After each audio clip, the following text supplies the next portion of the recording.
السلام عليكم ورحمة الله.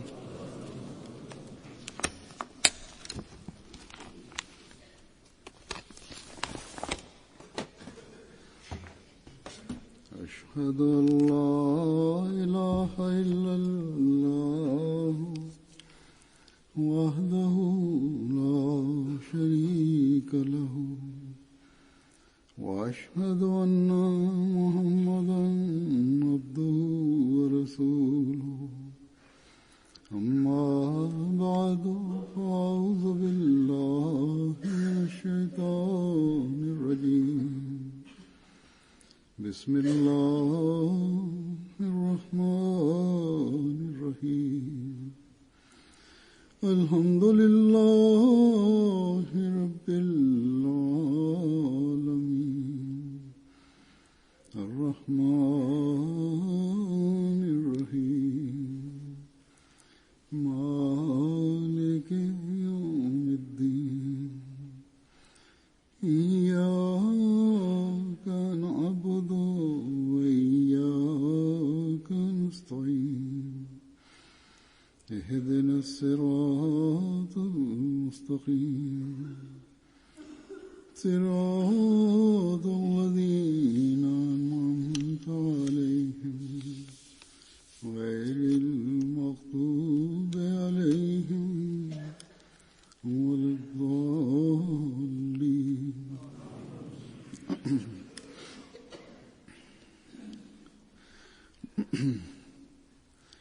हज़रत मसीह मऊद अलैहिस्सलाम ने जब मसीह मऊद और मेहदी मऊद होने का दावा किया, उस वक्त से लेकर आज तक मुखालिफीन अहमदियत नाम नेहाद उलमा, From the moment the promised Messiah, peace be upon him, made the claim to being the promised Messiah and the Mahdi until today, opponents of Ahmadiyyat and so-called scholars have continuously and relentlessly hurled countless allegations against him.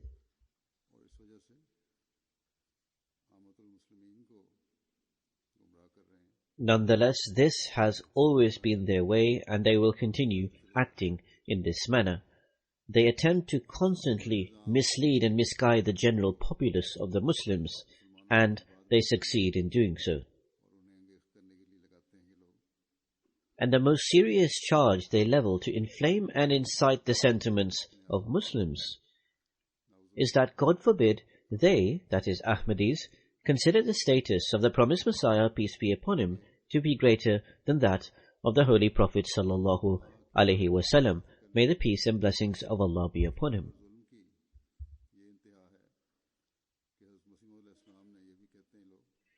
The lies and the injustice of these scholars have reached such extremes that to further their personal gains, they have alleged that the promised Messiah, peace be upon him, God forbid, has referred to the Holy Prophet sallallahu alaihi wasallam using certain words which are insulting.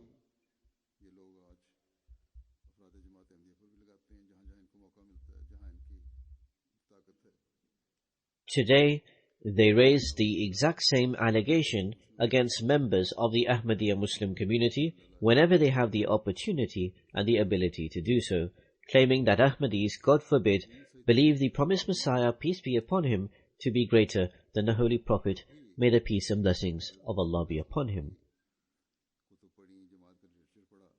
When righteous and sincere people amongst the non-Ahmadi Muslims read the books of the promised Messiah, peace be upon him, and the literature of the Ahmadiyya community, or they listen to his words and their statements,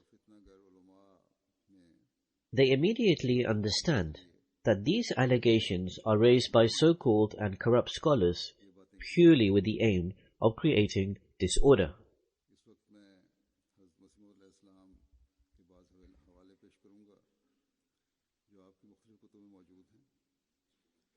At this time, I will present certain extracts of the promised Messiah, peace be upon him, that can be found in his various books.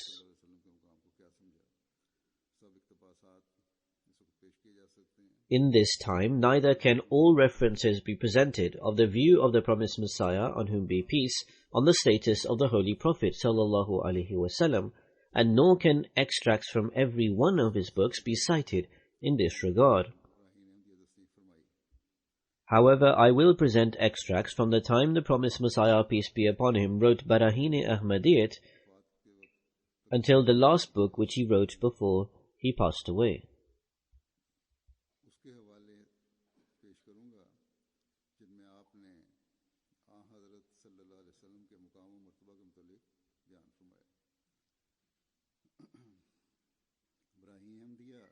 In these extracts, the promised Messiah, peace be upon him, expounds on the rank and the status of the Holy Prophet sallallahu alaihi wasallam.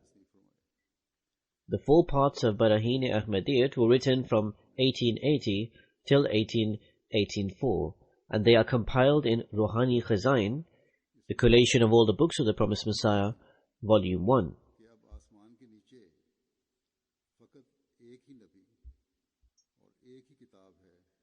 At one place in it, the promised Messiah, peace be upon him, says, "Now under heaven there is only one prophet and only one book. That prophet is Muhammad, the chosen one, sallallahu alaihi wasallam, who is higher and more exalted than all prophets, and is the most perfect of messengers, and is the Khatamul Anbiya, the seal of all the prophets, and the best of men, by following whom we find God the Almighty. All the veils of darkness are lifted, and the signs of true salvation are witnessed in this very life. That book is the Holy Quran, which comprises true and perfect guidance and effectiveness, through which knowledge and understanding of the divine are obtained, and the heart is purified of human weaknesses. And being delivered from ignorance, heedlessness, and doubts, a person arrives at the stage of complete certainty."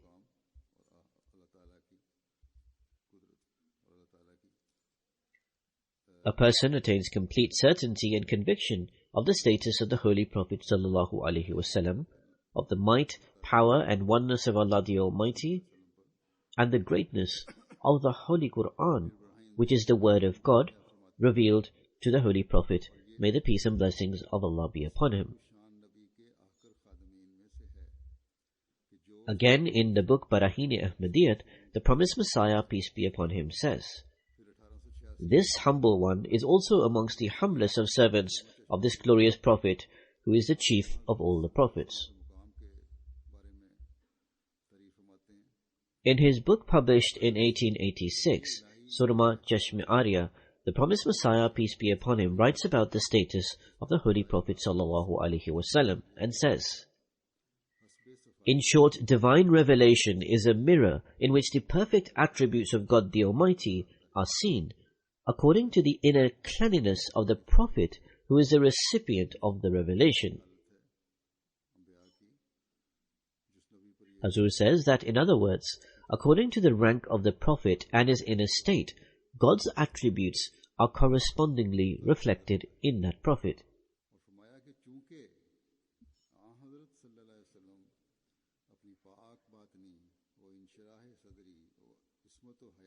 The promised Messiah continues, "As the Holy Prophet sallallahu alaihi wasallam was higher than all the other prophets in the purity of his soul, the expansion of his mind, his chastity, modesty, sincerity, trust, fidelity, and love of the divine, God the Glorious anointed him with the perfume of special excellence in excess of any other prophet, which were broader and holier and more innocent and brighter and more loving than the heart of any of whom had passed before him, and who were to come after him, were considered worthy that such divine revelation should descend upon him, as should be stronger and more perfect, higher and more complete than the revelation vouchsafed to all those who were before him and all those who were to come after him, and which should serve as a clear, wide, and large mirror for reflecting divine attributes." Then, in his book published in 1891, Tawzi-e-Maram, the promised Messiah, peace be upon him, explains the manifestation of the highest and most exalted rank of revelation. The promised Messiah, peace be upon him, says, "This highest condition was vouchsafed to one person alone in the entire world, that is, of the highest form and rank of divine revelation, namely, the perfect man. He alone is the culmination and apex of human excellence. It is in his person that the evolutionary cycle of human potentiality reached absolute perfection. He had the highest standard of all human qualities and faculties. Indeed, he is the last point on the human scale of the extended line of God's creation. That is, if a line were to be drawn of all humans, he would be at its apex. So the promised Messiah continues, and this constitutes the absolute pinnacle of all spiritual heights. Divine wisdom initiated the evolutionary process at the lowest level of creation with the meanest creatures and caused it to attain the highest point, the other name of which is Muhammad, peace and blessings of Allah be upon him. The name Muhammad signifies the most praised one, or the one who is the supreme embodiment of all perfection and excellence. Just as the Holy Prophet ﷺ's innate spiritual station was extremely exalted and so high and lofty, the quality of revelation vouchsafed to him was also very high. This station cannot be attained by me, that is the promised Messiah, or the Messiah, that is the first Messiah, Jesus, peace be upon him.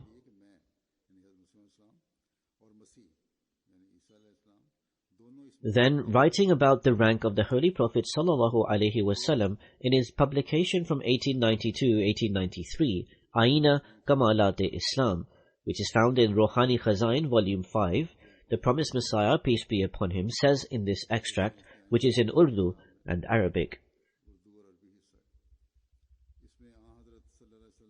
that light of high degree that was bestowed on perfect man was not in the angels, was not in the stars, was not in the moon, was not in the sun, was not in the oceans and the rivers, was not found in rubies, in emeralds, sapphires or pearls.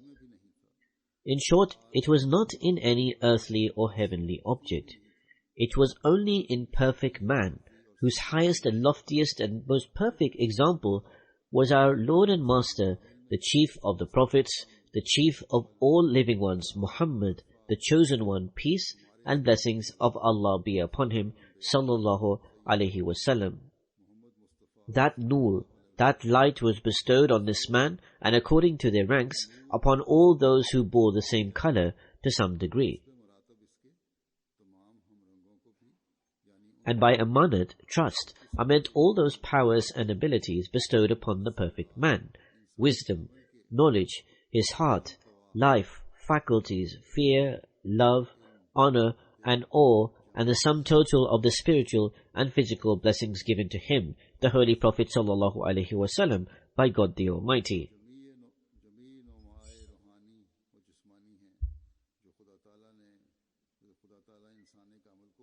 And then the perfect man, in accord with the verse,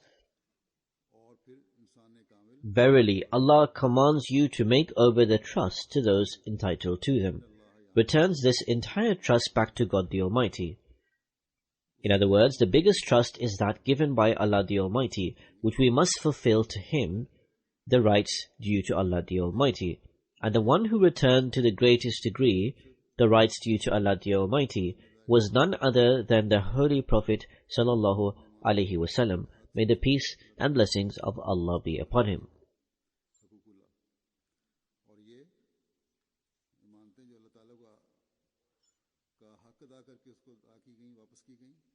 So the promised Messiah continues, that is to say, becoming totally lost in him devotes it all in his way, in his cause. So what does returning trust to Allah the Almighty mean? It is to give oneself up completely to him, to sacrifice one's entire life for his cause, to spread his religion, to worship him, and to fulfill the dues of Haququllah, the rights due to Allah the Almighty. So as the promised Messiah continues, as we have made clear all of this while discussing the reality and meaning of Islam, and this status was bestowed in a perfect and complete manner upon our Lord and Master and Guide, the Immaculate Prophet, the True, and the one whose truth is attested to, Muhammad, the Chosen One, peace and blessings of Allah be upon him. As Allah the Almighty says himself in the Holy Quran, say, my prayer and my sacrifice and my life and my death are all for Allah, the Lord of the worlds, He has no partner, and so am I commanded, and I am the first of those who submit. And say, this is my path leading straight, so follow it. And follow not other ways, lest they lead you away from His way. That is what He enjoins upon you, that you may become able to guard against evils. Say, if you love Allah, follow me, then will Allah love you and forgive you your faults. And Allah is most forgiving, merciful. Say, I have submitted myself to Allah, and I have been commanded to submit myself to the Lord of the worlds.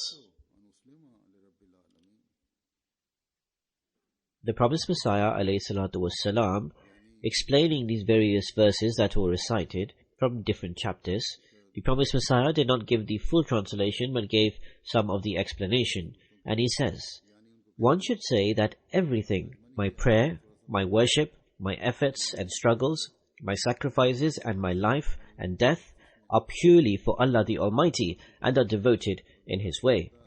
To that Lord who is the Lord of all the worlds and has no partner.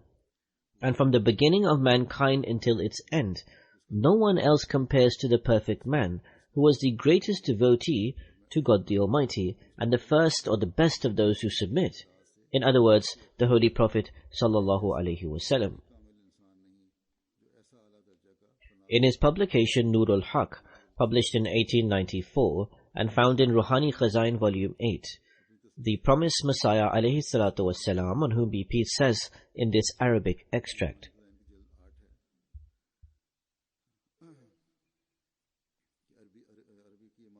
طوبى للذي قام لإلاء قلمة الدين ونهض يستقري طرق مرضات الله نصير المعين بسم الله الرحمن الرحيم الحمد لله رب العالمين والصلاة والسلام على سيد رسله.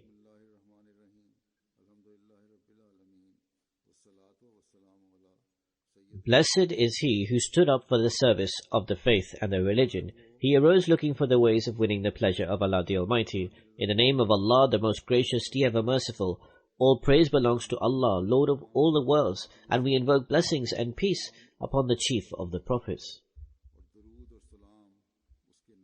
Then, in his publication of 1894, Itamam al-Hujjah, also found in Ruhani Khazain Volume 8, the Promised Messiah, peace be upon him, says, the man who was most perfect as man and as a prophet, and came with full blessings, and through who a spiritual revival and resurrection manifested the first judgment in the world and revived the dead world, that blessed prophet, the seal of the prophets, the leader of the righteous ones, the pride of the prophets, was Muhammad Mustafa, the chosen one, peace and blessings of Allah be upon him. Our Lord, send down on that beloved prophet that mercy and blessing that thou hast not sent down on anyone since the beginning of the world. Had that grand prophet not appeared in the world, then we would have no proof of the truth of the lesser prophets like Jonah, Job, Jesus son of Mary, Malachi, John, Zechariah. Though they were favorites and honored and were beloved ones of Allah the Almighty, they are under obligation to this prophet that they were accepted in this world as true prophets. Allahumma salli wa sallam wa barik alayhi wa alihi wa ashabihi ajma'ina wa akhir daw'ana anil hamdulillahi rabbil alameen. The Promised Messiah, peace be upon him, then says in his publication of 1895, Arya Dharam, our religious opponents, the opponents of Islam, rely on mere tales and false narrations which are not substantiated in any way by a revered book, the Holy Quran, and they defame the Holy Prophet sallallahu alaihi wasallam.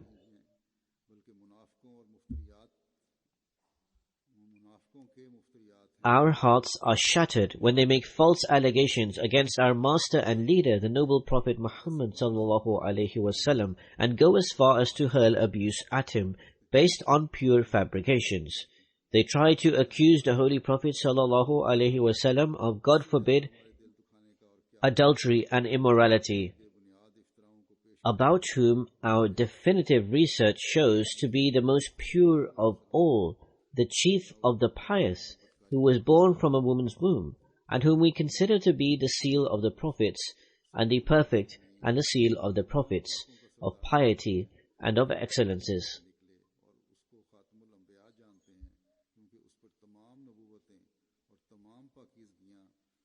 The promised Messiah, peace be upon him, then writes in his publication of 1897, Sirajul Munir, "When we estimate justly, then out of the whole series of prophets, we find one of high courage and alive and greatly dear to God. In other words, the chief of the prophets, the pride and the crown of the messengers, whose name is Muhammad Mustafa and Ahmad Mujtaba, peace and blessings of Allah be upon him. By walking under his shadow for 10 days, one obtains that light which before him could not be obtained in 1,000 years." The promised Messiah, peace be upon him, then writes in Kitabul Bariya, published in 1898, "The signs and miracles of our Holy Prophet sallallahu alaihi wasallam are of 2 types. The first are those that were shown at his hand or manifested through his spoken word or action or prayer. Such signs and miracles number 3,000. And then there are those miracles that are continuously being manifested through his ummat, through his followers, and such signs go into their hundreds of thousands. And no century has gone by in which such signs were not manifested. And in this era, through this humble one, God the Almighty is displaying those signs once again, signs that have never ceased to manifest in any era.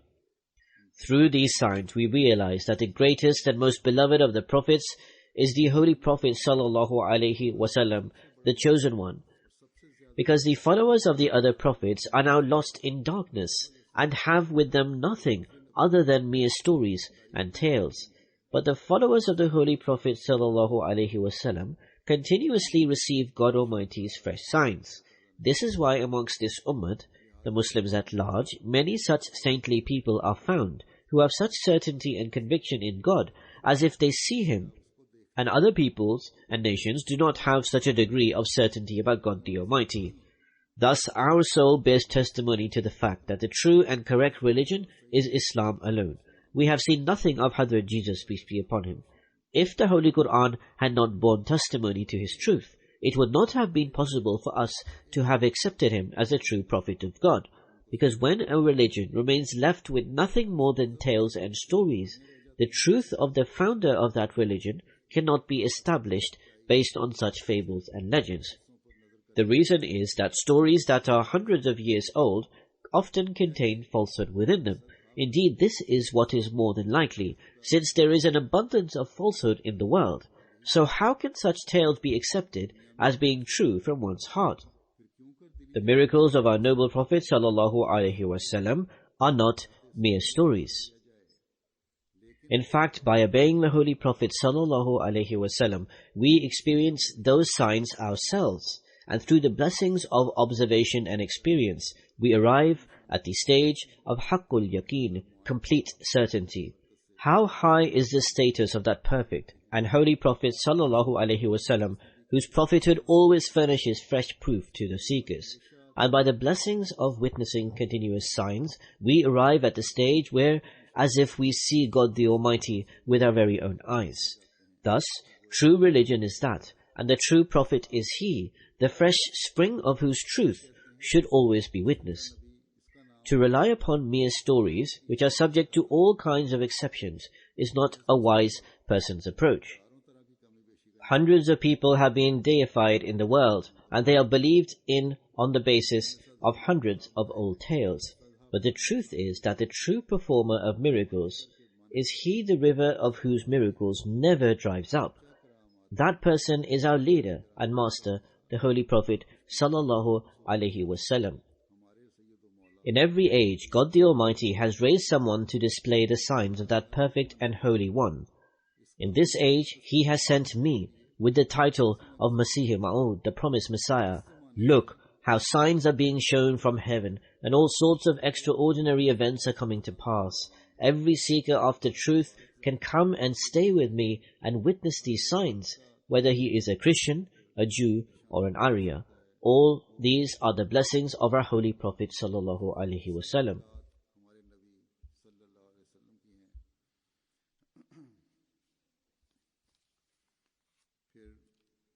Then, in his publication of 1900, Arba'in, first edition from Ruhani Khazain, volume 17, the promised Messiah, peace be upon him, says, I say truly that there has only been one perfect man on earth whose prophecies, acceptance of prayers, and the manifestation of other miracles is such a phenomenon that even till this day is surging like a river through the devout followers of the Ummah.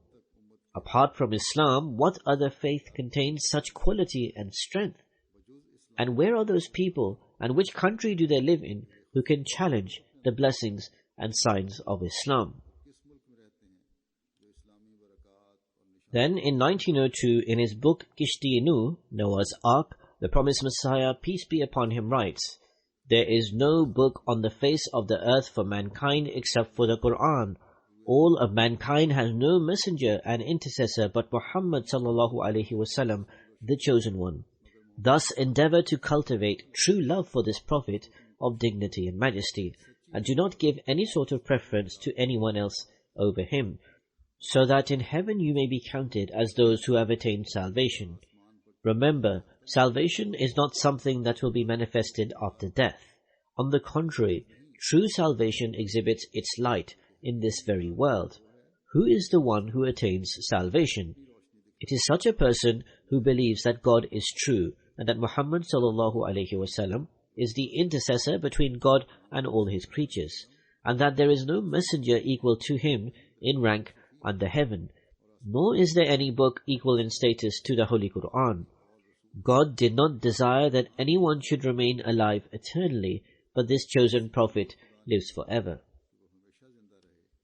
Then, in 1902, in another publication of his, Nasim-i-Dawat, the promised Messiah, peace be upon him, writes, Our soul and every particle of our being are prostrate before the mighty, true, and perfect God, from whose hand every soul and every particle of creation, together with all its faculties, came into being, and through whose support every being is sustained.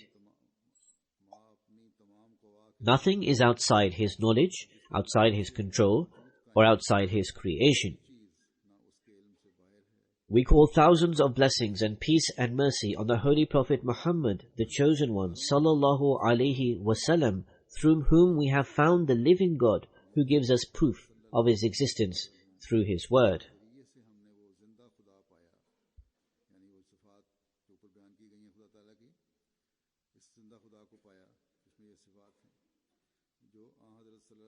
He demonstrates to us through extraordinary signs his shining countenance, which possess eternal and perfect power. So we found the Messenger sallallahu alaihi wasallam, who manifested God to us, and we found the God who created everything through his perfect power. How majestic is his power that nothing came into being without it, and nothing can continue to exist without its support. That true God of ours possesses numberless blessings, numberless powers, numberless beauties and beneficences. There is no other God besides him, and this God we found through the Holy Prophet sallallahu alaihi wasallam. Then in 1903, in his book Lecture Sialkot, the promised Messiah, peace be upon him, writes, Thus these religions came to suffer from such ills, some of which are unspeakable and even repugnant to the purity of the human self. All these symptoms were conditions that existed before Islam. Islam was needed because of the ills that the previous religions came to suffer.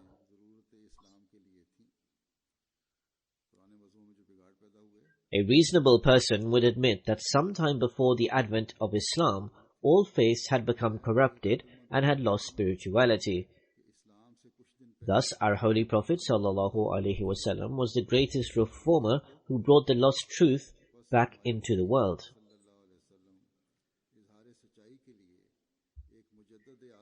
No prophet shares with our Holy Prophet sallallahu alaihi wasallam the distinction that he found the entire world steeped in darkness and he turned its darkness into light.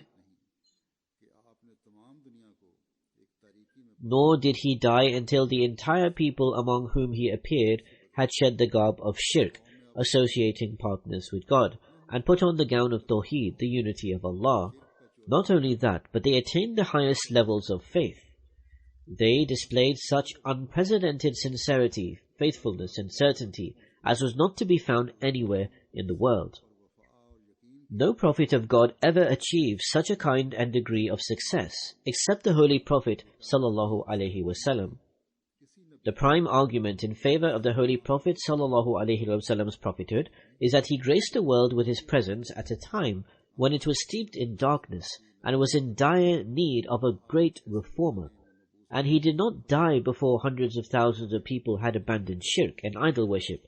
Rather, before his death they had adopted Tawheed and the right path. None but the Holy Prophet sallallahu alaihi wasallam could have brought about this great reformation. He taught human values to a people who were savages and brutes.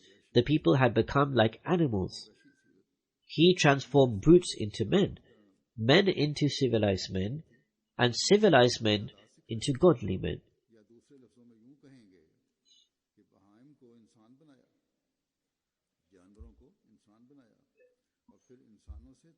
He infused spiritual qualities into them and established their communion with the true God. In his path they were slaughtered like goats and trampled underfoot like ants. But they held fast to their faith and kept marching forward in the face of every hardship. Our Holy Prophet sallallahu alaihi wasallam was therefore undoubtedly the second Adam by virtue of establishing spirituality in the world. Rather, he was the true Adam, as it was through him that all human virtues reached their perfection. All the forces for good became active in their respective spheres, and no branch of human nature was left fruitless. The finality of prophethood in his person consists not only in his being last, but also in the fact that all the perfections of prophethood culminated in him. Since he was the perfect manifestation of divine attributes, the law he brought contained the qualities of glory as well as of beauty. His twin names, Muhammad and Ahmad, symbolized the same reality, sallallahu alaihi wasallam. His universal prophethood does not partake of any parsimony, but was from the very beginning meant for the entire world. Then in 1905, in his book Barahine Ahmadiyyat, Part 5, the promised Messiah, peace be upon him, writes, God be thanked 1,000 times, who has bestowed upon us a religion, which is such a means of attaining to the knowledge of God and to the fear of God as had had no equal in any age. Thousands of blessings be upon the immaculate Prophet sallallahu alaihi wasallam, through whom we have entered this faith, and thousands of divine mercies be bestowed upon his companions who irrigated this garden with their blood. Then again in Barahine Ahmadiyyat Part 5, the promised Messiah, peace be upon him, states, the same beauty was in Noah, out of regard for which the Lord of Honor, the Glory, destroyed all his enemies by torment of water.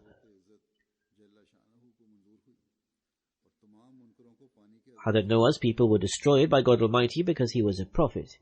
Then Moses appeared with the same spiritual beauty, and he, after suffering for a few days, became the occasion for the ruin of Pharaoh.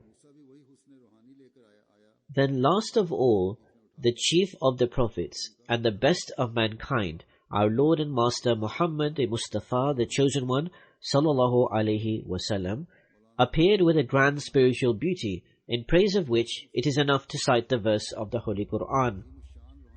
That prophet drew closer to God, and then leaned towards mankind, and then discharged fully that which was due to God, and that which was due to man, and demonstrated both kinds of spiritual beauty.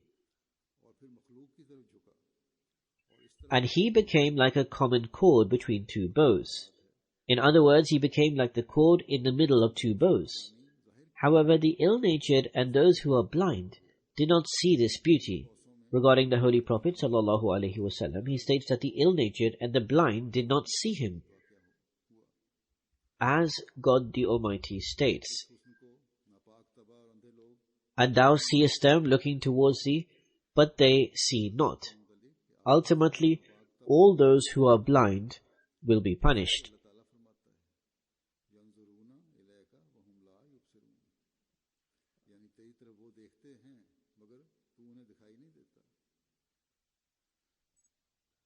Then in 1907, in his book Haqiqatul Wahi, the promised Messiah, peace be upon him, writes, "I always wonder how high was the status of this Arabian prophet, whose name was Muhammad, thousands of blessings and peace be upon him. One cannot reach the limit of his high status, and it is not given to man to estimate correctly his spiritual effectiveness. It is a pity that his rank has not been recognized as it should have been. He was the champion who restored to the world the unity of God, which had disappeared from the world. He loved God in the extreme, and his soul melted out of sympathy for mankind. Therefore God, who knew the secret of his heart, exalted him above all the prophets, and all the first ones and the last ones, and bestowed upon him in his lifetime all that he desired. He is the fountainhead of every grace, and a person who claims any superiority without acknowledging his grace is not man, but is a spawn of Satan." Hazur says they level the allegation against him that God forbid the promised Messiah, peace be upon him, considered himself superior in rank to the Holy Prophet ﷺ, or that he came at the end and therefore he is the Prophet. The promised Messiah has said that one who claims any superiority without acknowledging his grace is not a man, but is a spawn of Satan. So the promised Messiah continues, "Because the Holy Prophet has been bestowed the key to every exaltation, and he has been given the treasure of every understanding. He who does not receive through him is deprived forever. I am nothing and possess nothing. I would be most ungrateful if I were not to confess that I have learnt of the true unity of God through this Prophet. The recognition of the living God we have achieved through this perfect Prophet and through his light. The honor of converse with God, through which we behold his countenance, has been bestowed upon me through this great Prophet. The ray of this sun of guidance falls like sunshine upon me, and I continue illumined only so long as I am adjusted towards it." The promised Messiah, peace be upon him, then says again in Haqiqatul Wahi, "The purpose of having said all this is that in order to show his love to anyone, God Almighty has laid down the condition that such a person must follow the Holy Prophet ﷺ. Thus, it is my personal experience that to obey the Holy Prophet, may the peace and blessings of Allah be upon him, with a sincere heart and to love him, ultimately makes a person beloved of God. God creates in his heart a burning for his own love, and such a one, withdrawing his heart from everything else, leans towards God, and his affection and desire remain only for God the Almighty. Thereupon a special manifestation of divine love falls upon him, and bestowing upon him the full color of love and devotion, pulls him towards itself with great force. He then overcomes his passion, and from every direction extraordinary works of God the Almighty appear as signs in his support and to help him. However, this is only granted to those who love the Holy Prophet ﷺ. The promised Messiah, peace be upon him, further states in Haqiqatul Wahi, "I have taken a perfect share from this blessing purely due to God's grace, and not because of any of my own talent, which was given to the earlier prophets, messengers, and the chosen ones of God. However, it would have been impossible for me to acquire this blessing without following the examples of my Lord and Master, the pride of all the prophets, the best of mankind, Hazrat Muhammad, the chosen one, peace and blessings of Allah be upon him. Thus, whatever I have acquired is due to following him, and I am aware, owing to my true and perfect knowledge, that one cannot reach God the Almighty without following the Holy Prophet sallallahu alaihi wasallam, and neither can one acquire any share of the perfect wisdom. At this point, I will also tell you that after showing true and complete devotion to the Holy Prophet sallallahu alaihi wasallam, what is the first thing that develops within one's heart before the development of anything else? Let it be remembered that it is a pure heart. The love of the world leaves the heart, and the heart becomes in need of an eternal and everlasting pleasure. Thereafter, on account of this pure heart, one is able to attain the pure and perfect love of God, as God the Almighty states,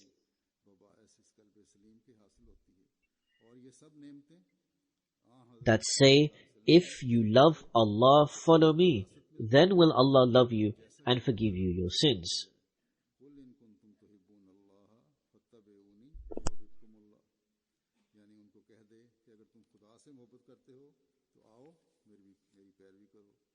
Then in 1908, in his book Chashma-e-Marifat, the promised Messiah, peace be upon him, says,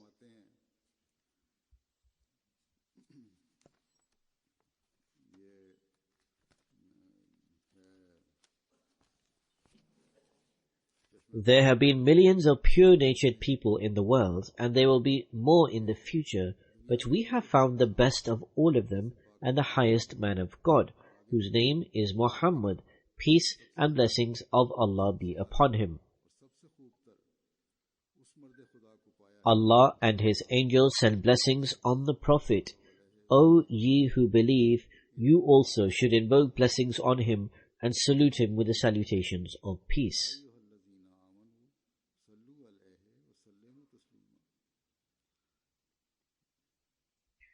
We shall leave aside any mention of the holy ones from among those people whose circumstances have not been described in detail in the Holy Quran.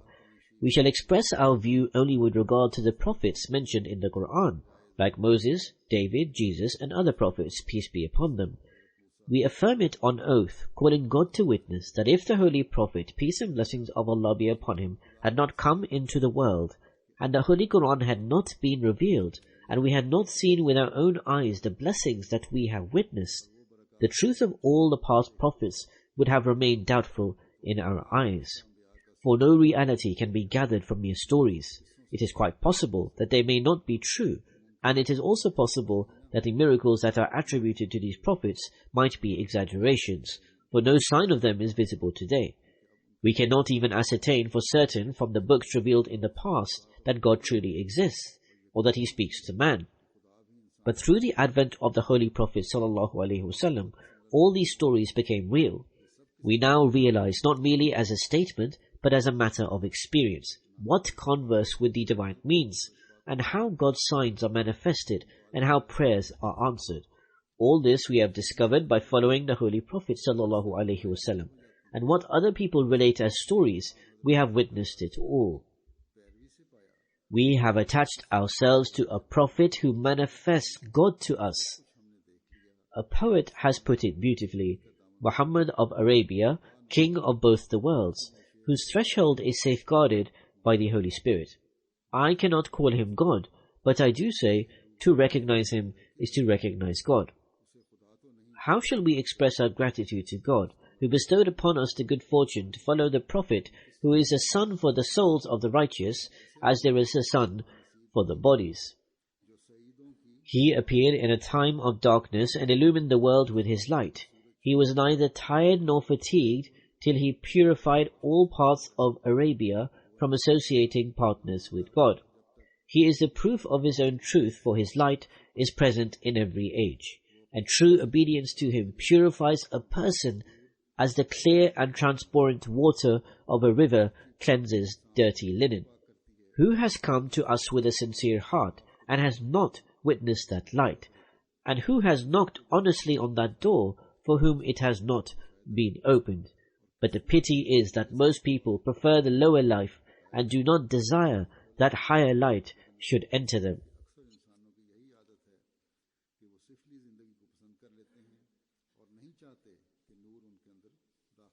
Then again in Chashma-e-Marifat, the promised Messiah, peace be upon him, states, It is worthy of consideration whether this glory, this splendor, these thousands of heavenly signs and divine blessings can be bestowed upon a false one. We take great pride in the fact that the Holy Prophet, may the peace and blessings of Allah be upon him, to whom we have attached ourselves, has been bestowed with great grace by God. He is not God, but through him we have seen God. His religion, which has come to us, is a mirror of divine powers. Had it not been for Islam, it would have been difficult in this age to appreciate what prophethood is, and whether miracles are possible, and whether they are part of the law of nature. This puzzle was resolved by the eternal grace of that prophet, and it is due to him that we are not mere storytellers like other people, but enjoy the support of God's light and his heavenly help. We are unable to express adequately our gratitude that God, who is hidden from others, and the inner power which is beyond the concept of others, and the Lord of glory have been disclosed to us by the Holy Prophet, may the peace and blessings of Allah be upon him. Hazur says, thus the so-called ulama pose the allegation that why did God the Almighty speak to the promised Messiah, peace be upon him, who showed true obedience to the Holy Prophet sallallahu alaihi wasallam? Why did God the Almighty speak to the promised Messiah and grant him his nearness through his hidden and concealed strengths?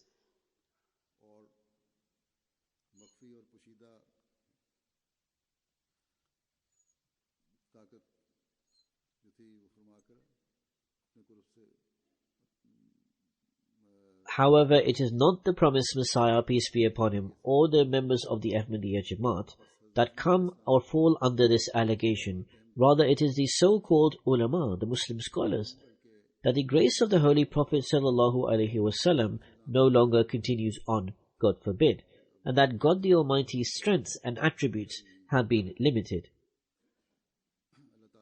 Therefore, if there is anyone who should be subjected to this allegation, it is them. The promised Messiah, peace be upon him, then speaks about the status and rank of the Holy Prophet sallallahu alaihi wasallam in Chashma-e Ma'rifat, and also of his continuing grace. And he says, then when our noble Prophet sallallahu alaihi wasallam appeared in this world, a great revolution took place, and in a short period of time, the Arabian Peninsula, which knew of nothing other than idol worship, was submerged with the oneness of God like the ocean. Aside from this, a strange matter indeed, that the signs and miracles given to our Lord and Master, the Holy Prophet ﷺ, were not limited to that time alone, but in fact they will continue to manifest themselves until the Day of Judgment. Furthermore, a prophet who appeared in the earlier days was not considered an ummati of the earlier prophet. Even though he propagated the faith of his predecessor, he was not considered a follower, and deemed him to be truthful. However, the Holy Prophet ﷺ has been granted this special distinction which makes him the Khatamul Anbiya, the seal of the prophets, for two reasons. Firstly, all the excellences of prophethood have ended with him, and secondly, after his demise, there will be no messenger with a new law, nor will there appear a prophet outside his following. As a matter of fact, anyone who is a recipient of divine discourse, it will be through the Holy Prophet's grace and association, and that individual is called an ummati, a subordinate prophet, and not an independent prophet. Thus, it was in this context that the promised Messiah, peace be upon him, after being informed by God the Almighty, declared himself to be an ummati nabi, a subordinate prophet. The promised Messiah, peace be upon him, then says, the state of the world's acceptance and return is such that from among every segment of the Muslims, at least 20 million stand ever ready in his servitude. From the time God Almighty created the Holy Prophet sallallahu alaihi wasallam, great and magnificent kings, the promised Messiah is mentioning the population in his time. Great and magnificent kings who would conquer the world are falling at your feet like inferior servants, the Holy Prophet's feet. And even the Muslim kings of that time consider themselves in the servitude of the Holy Prophet like humble servants, descending from the throne upon mentioning his name. This is the status being mentioned by the promised Messiah, peace be upon him. As for the allegation that, heaven forbid, the promised Messiah does not consider non-Ahmadi Muslims to be Muslims, The promised Messiah is mentioning here that all the Muslims in the world feel proud to be in the servitude of the Holy Prophet and not just Ahmadis. So this is the rank and the status of the Holy Prophet as understood by the promised Messiah, who explained to the world and gave his followers this insight. Had we not been followers of the promised Messiah on whom be peace, we would never have known the depth of the Holy Prophet sallallahu alaihi wasallam's beauty, eminence and grand status. The opponents argue that in the beginning the promised Messiah, peace be upon him, would state one thing and by changing his opinion, heaven forbid, gained personal gain and benefit. All these writings which I have presented are from the year 1880 to 1908, which was the year of his demise.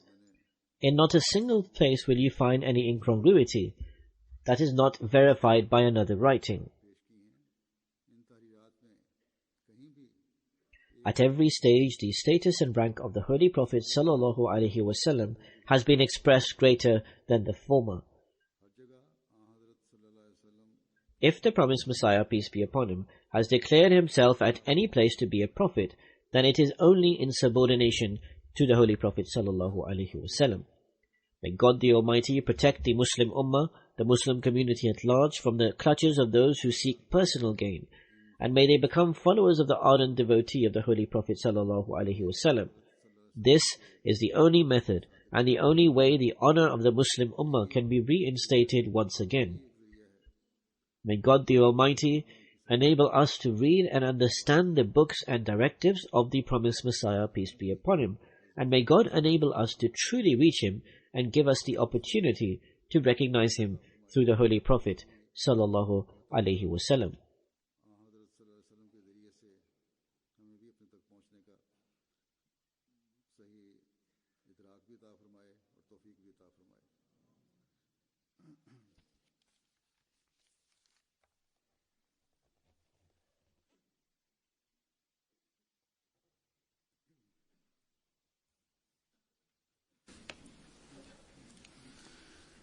Alhamdulillah, alhamdulillah, nahmaduhu wa nasta'inuhu wa nastaghfiruhu wa nu'minu bihi wa natawakkalu alayhi wa na'udhu billahi min shururi anfusina wa min sayyiati a'malina.